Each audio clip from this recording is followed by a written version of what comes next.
Digimon anime just did something entirely new and beat a record set by Digimon Tamers back in 2001. Now, is that a good thing or a bad thing? Also, after the new anime's 7th episode, I'm convinced this is the coolest and most interesting Digimon tamer / protagonist since Ryo, possibly. Another instance of Beatbreak coming for Tamer's crown. Welcome to the DigiKnow, where I'll explain what on earth I'm talking about while giving you my Digimon Beatbreak episode 7 and 8 reactions. Subscribe if you dig Digimon discussion and talk of other Millennium Era anime. But no more waiting, what's this new record? What did the new Digimon anime Beatbreak do that is so special and different? Typically in Digimon anime, the main protagonist Digimon almost always has its first evolution in episode 1 or episode 2. In Adventure, Tai's Koromon evolved to Agumon in episode 1 and to Greymon next week in episode 2. Davis's Vmon went to Flamedramon in the pilot, Takuya became Agunimon in episode 1, Betelgamamon came in Ghost Game episode 2. The title of longest wait for a main character's Digimon to evolve goes to Tamers, which had Takado's Gyomon evolve to Growlmon in episode 8.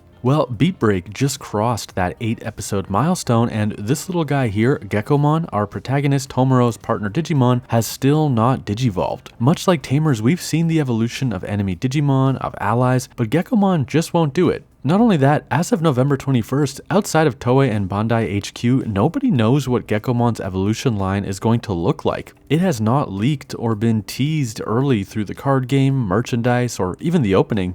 Compare that to the previous record holder, Tamers, a series that waited until episode 8 to show off Growlmon, but also showed the evolution line of the main Digimon in its opening. Personally, I think this is fascinating. Tamers held off and only gave Gyomon the evolution spotlight when the time was right, when it served the story, not the marketing agenda. Tamers is regarded as one of the best series in large part to its strong and complex narrative. It's too early to say that Beatbreak will have a brilliant story, but its first episodes have done a lot of world building and show a lot of potential. So if it's taking its time just like Tamers, taking more time actually, we could be in for a real treat. Again, I need to emphasize that us not knowing any of the lead monsters' evolutions 8 weeks into a new series never happens. So with that table setting done, let's talk the last 2 weeks of Beatbreak. I really want to unpack episode 7, an entry into the series that sheds some light on the most mysterious member of the team, while delivering some exciting world building that seems to borrow heavily from One Piece of all things. Episode 7. It seems every 2 weeks or so, the 22-year-old Glowing Dawn leader Kyo Sawashiro disappears for a few days. Reina, Makoto, their Digimon, and certainly Tomoro are completely in the dark as to where he's been going. He has been distant and quiet since episode 1, with an icy stare that had led some to question if Glowing Dawn has a traitor or spy in their midst. The younger members, deciding they've had enough of his secrecy, pursue Kyo during one of his retreats and discover that he is running a sort of foster home for vulnerable baby Digimon, the Nirinso Shelter. He's been housing the defenseless Digimon that the team had been defeating in battles since episode 1, and presumably far earlier, his rationale being, quote, "If we hand them over to the ministry, they'll be deleted. I had no choice."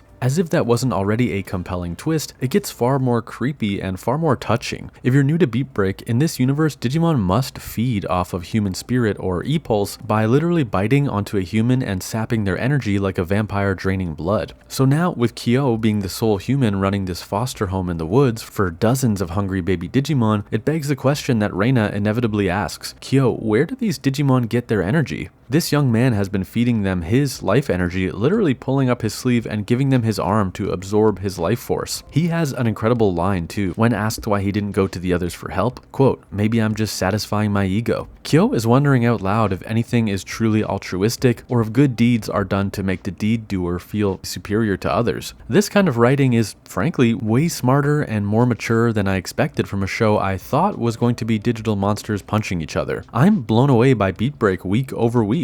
A black Galgamon that has been terrorizing Nirinso returns after it attacked Tomoro in the woods earlier this episode. We discover that this Digimon is starving, and without feeding on E-Pulse, Black Galgamon will die. In the episode's climax, Black Galgamon puts it succinctly while charging up an absurd amount of energy. Quote, "I don't want to disappear, but I don't want to feed." It becomes clear that Black Galgamon's energy buildup is an attempt to end his own existence. Again, quite heavy subject matter that is far more intense than I expected from Digimon. Before Black Galgamon can explode or vanish or whatever happens next, Kyo presents his arm, his E-Pulse, as something for Black Galgamon to feed off. Kyo says, quote, "None of this is your fault. Please don't say you want to disappear. A future where we can coexist. I promise I'll make it real." Why do I feel like Kyo is the true main character of this story and Tomura is like our POV newcomer character? Nick Carraway and Gatsby, or more closely for Digimon fans, the agent and Inori in Time Stranger, where Inori is the real heart of the story and the agent is kind of our new perspective.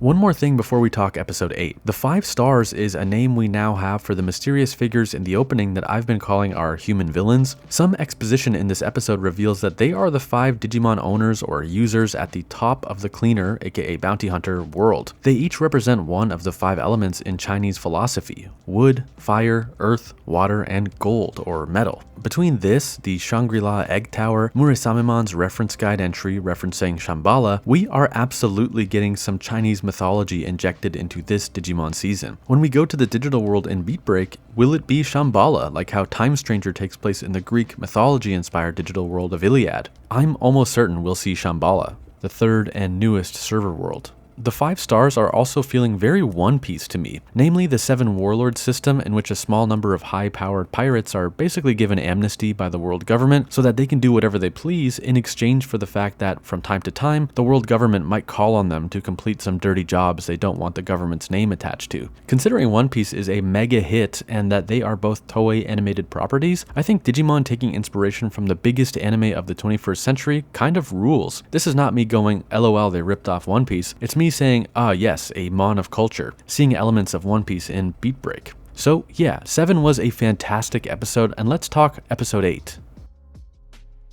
8 was an episode that could have easily been our first fillery feeling monster of the week episode, but it kind of refused to be that thanks to a few key twists in Act 2. First off, Tomura's classmate Hitomi returns as an ally this week. She's since recovered from her cold heart syndrome and she runs into Gekomon. Tomura makes no excuses, no hologram logic or stuffed animal talk. Hitomi now knows what Gekomon is and what Digimon are. This week's mission involves finding 5 missing students, all of which were high performers academically. Kyo is off the board in 8, recovering after the events of 7. Between his need to recharge and Hitomi's return, there is simple but appreciated continuity here in Beatbreak. We come to learn that Mimikmon is the Digimon kidnapping gifted humans following a misinterpretation of his partner's wish. Tomura is taken, Mimikmon tries to pull energy from what is essentially Tomura's soul battery, but something interesting happens. Tomura's E-Pulse overclocks Mimikmon. The Mon goes from 100% fully charged to 200% to 1000%, all before blowing up. So while this episode was feeling monster of the week, sort of ghost gamey, they gave us something meaningful by reiterating that Tomura's E-Pulse is potentially dangerous to other Digimon. It tells us that he is special, which we knew, but that Gekomon is also special for being able to accept his E-Pulse safely. And it's not just that. Before Glowing Dawn can relocate Kuromon, the baby form of Mimikmon, to Kyo's kind of foster home, 2 members of the Ministry of Civil Protection arrive and demand Tomura hand Kuromon over. Despite the Glowing Dawn crew and their Digimon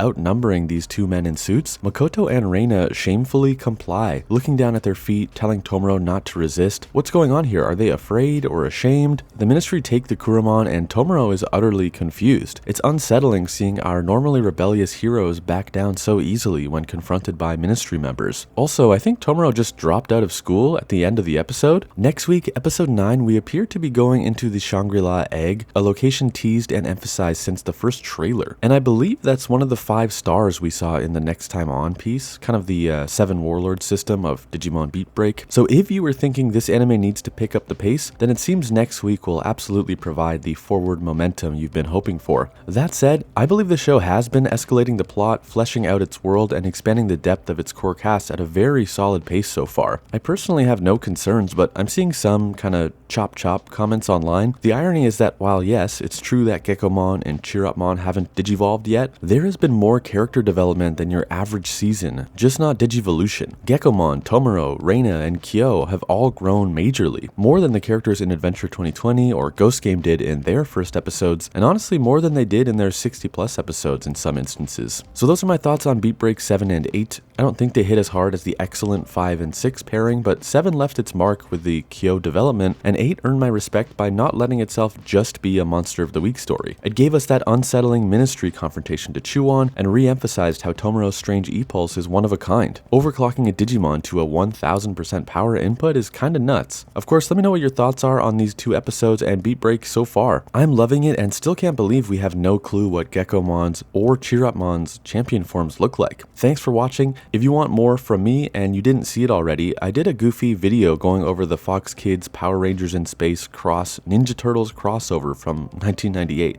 That video of mine performed really terribly, so there's a chance you didn't even see it on your home feed or suggestions. Give it a try if you grew up watching Saturday morning cartoons in the late 90s and early 2000s. And reminder that my novel, Dot Monster Revolution, is still available in ebook and physical paperback. It's my spin on a digital monster tamer story, and it's about to hit its 1-year anniversary on December 1st. Thanks to everyone who read it this year and supported me in that way. Links to check it out are going to be in the description. Take care, see you in the next video.